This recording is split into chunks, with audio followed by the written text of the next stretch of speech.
I'm Josh Gosnell. My company is Red's Fabrication and Custom Painting out of Medford, Oregon. We do restorations and custom builds. Anything that's like higher end and high performance we try to stick to.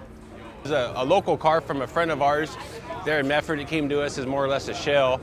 So we knew we wanted to do a high-end muscle car. So we kind of thought around what would be a cool motor. So we ended up finding a supercharged Coyote motor.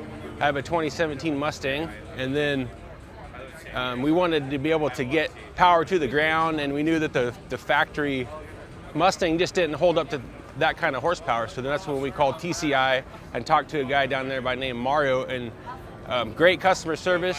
They gave us everything we needed. We called them up, told them what we were doing with the motor, the frame, what kind of horsepower we're running, what size wheels he wanted. They shipped everything to us just in a crate, and everything's been great.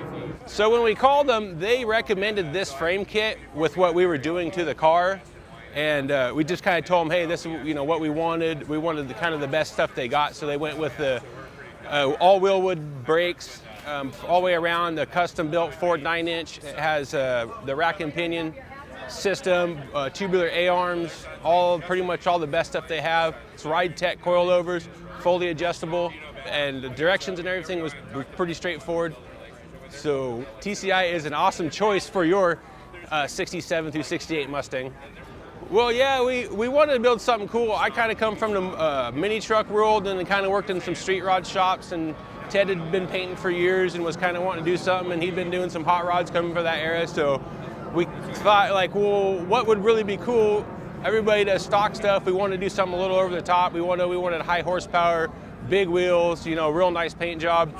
So with the parts that we've got and the modifications that we had done to the car, to accommodate some of the aftermarket parts, there's a long list of modifications to it, starting obviously with the chassis. We tubbed it 3 inches in the rear to get the 22 by 12 Asante wheels in the rear, and then the front are running the 19 by 8s in the front. And then to get the Coyote motor in there, we had to change the inner structure for the strut towers. We cut those out, and then we ran oversized glass to get rid of all the trim. We custom built the hood to clear the clearance for the supercharger. We did a custom front grille. I made a front bumper for it to kind of give it more of a modern look. In the back, we did a roll pan in the rear with the custom built bumper.